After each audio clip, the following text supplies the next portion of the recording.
Trump. Kalau kita tahu juga setidaknya ada 95 aksi demonstran begitu yang ditangkap oleh pihak kepolisian. Lalu bagaimana suasananya di sana sekarang ini?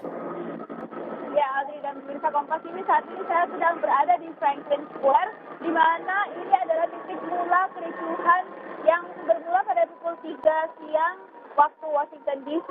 Di belakang saya masih terlihat polisi anti huru-hara, serta juga ada angkatan darat dan kepolisian kota Washington DC sendiri. Nah, mereka saat ini memang menuju ke arah timur Washington dan mendorong massa keluar dari daerah itu.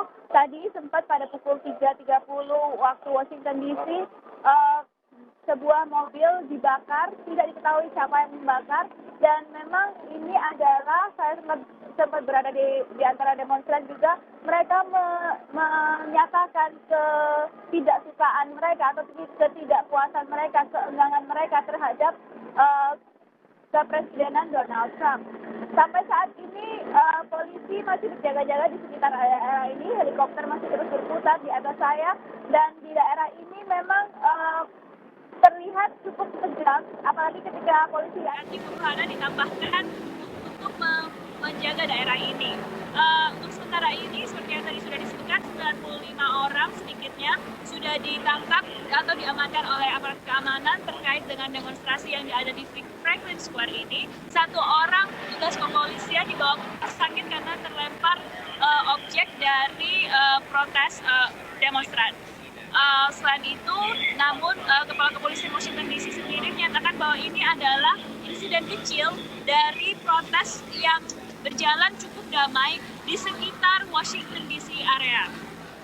Sebenarnya apa yang menjadi tuntutan mereka, Virginia, sehingga tadi dikatakan memang kalau ada 95 protestan begitu yang ditahan, sementara kita tahu juga ada beberapa dari pihak petugas keamanan yang juga sedang dibawa ke rumah sakit karena menderita luka-luka di sana.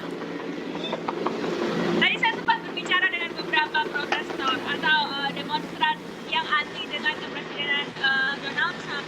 Mereka menyatakan bahwa mereka tidak suka dengan retorika yang disampaikan oleh Donald Trump ketika kampanye, dan mereka takut bahwa retorika itu akan diterjemahkan menjadi sebuah kebijakan ketika Donald Trump menjadi presiden. Namun secara umum beberapa dari mereka memang menyampaikan menyampaikan aspirasi mereka untuk memperjuangkan hak-hak minoritas, terutama warga kulit hitam di Amerika Serikat, perempuan, kaum LGBT, dan namun sayangnya beberapa dari mereka tidak dapat menyampaikan itu secara berkelompok dan cenderung sporadis. Jadi yang saya temui tadi selama saya berbicara dengan para protestan atau demonstran yang anti-Trump, mereka cenderung bergerak secara sporadis dan terpisah-pisah seperti itu. Apakah ini juga lantas mengganggu kinerja dari Presiden terpilih Donald Trump untuk kinerjanya, mengingat setelah inaugurasi pun ini langsung Presiden Trump langsung bekerja, Virginia? Ya, Presiden Donald Trump sendiri menyampaikan bahwa ia akan mulai bekerja pada hari Senin. Jadi hari Jumat ini akan dia fokuskan terhadap proses upacara inaugurasinya, lalu nanti dia juga akan menghadiri segala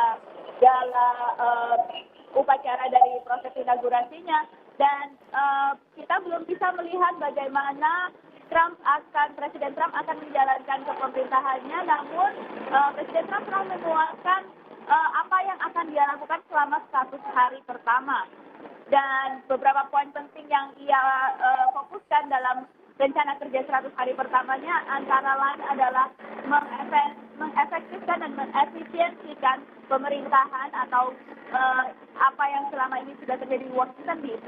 Yang kedua adalah tentang mengembalikan pekerjaan ke warga Amerika Serikat, dan yang ketiga adalah tentang security, yang retorika yang sering dia bawa selama berkampanye, di mana dia akan melakukan pemeriksaan yang lebih ketat kepada imigran yang datang ke Amerika Serikat. Baik, terima kasih Virginia Gunawan dari Washington DC, Amerika Serikat. Dan menurut penuturan dari jurnalis Kompas TV tadi, Virginia Gunawan yang menyatakan bahwa Trump nantinya baru akan bekerja, memulai kerjanya pada hari Senin mendatang. Dan saudara, Kompas Pagi masih akan kami lanjutkan setelah 8 tahun memimpin Amerika Serikat. Perpisahan Barack Obama menjadi momen yang mengharukan.